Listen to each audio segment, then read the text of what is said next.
नमस्कार, स्वागत है आप सभी का सी न्यूज भारत में। मैं हूं आपके साथ ज्योति श्रीवास्तव। साल 2025 की शुरुआत हो गई है और नए साल के साथ भाजपा के लिए चुनौतियां भी और बढ़ गई हैं। पीएम नरेंद्र मोदी के कुछ सपने हैं जिन्हें वो इस नए साल में पूरा करना चाहते हैं। साल 2024 में लोकसभा के दौरान बीजेपी बहुमत के आंकड़ों से दूर रह गई थी। हालांकि एनडीए गठबंधन बहुमत के आंकड़े से काफी आगे है। बता दें कि बीते साल वन नेशन वन इलेक्शन की चर्चा भी खूब रही। ऐसा कहा जाता है कि मोदी सरकार इसे लागू करना चाहती है। 2025 में इस बिल पर सरकार आगे बढ़ सकती है। इसलिए कहा जा रहा है कि साल 2025 मोदी सरकार के लिए बड़े फैसलों वाला साल है और सभी की नजर इन फैसलों पर होगी। फिर चाहे देश में वन नेशन वन इलेक्शन लागू करना हो, वर्शिप एक्ट हटाना हो, या फिर वक्फ बोर्ड के बिल की बात हो, या फिर मिडिल परिवार को टैक्स में राहत देने की बात हो। नरेंद्र मोदी की पॉलिटिक्स न चुनाव देखकर चलती है और न तो नंबर गेम की मोहताज है। उन्होंने देश के लिए कुछ लक्ष्य तय कर रखे हैं जिन्हें पूरा करने से उन्हें कोई रोक नहीं सकता। अगर वन नेशन वन इलेक्शन आ गया तो देश की पूरी राजनीति पूरी तरह से बदल जाएगी। कानून लागू हुआ तो देश में एक साथ सारे चुनाव कराए जाएंगे। हालांकि ऐसा नहीं है कि वन नेशन वन इलेक्शन किसी देश में लागू नहीं है।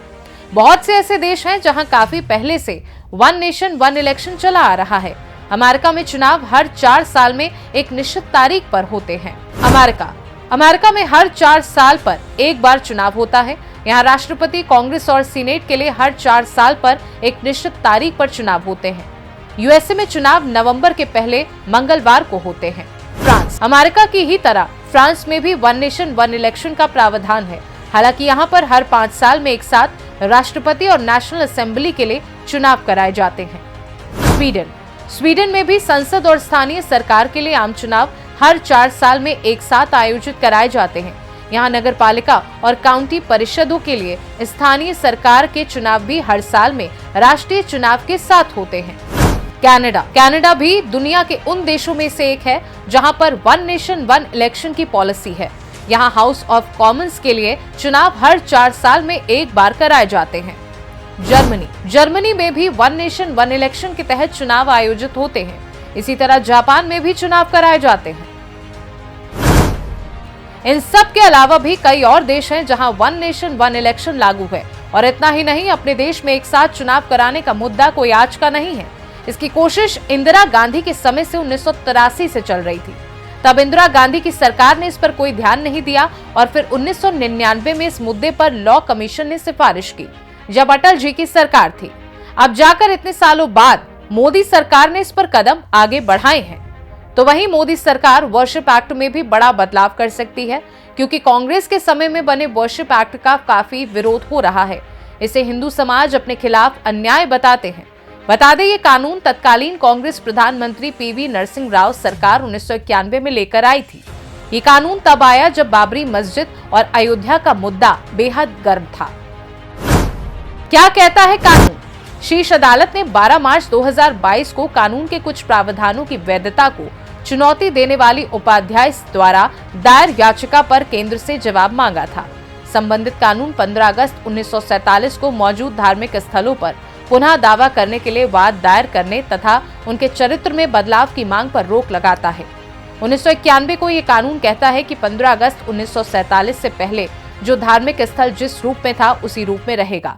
अयोध्या के मामले को इस कानून से बाहर रखा गया था।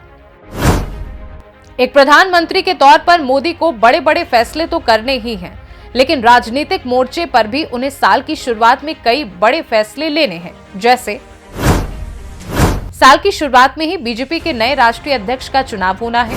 2025 में मोदी को दिल्ली और बिहार के चुनाव संभालने हैं। दोनों राज्यों में कैसे जीत मिलेगी, इसकी भी रणनीति बनानी है।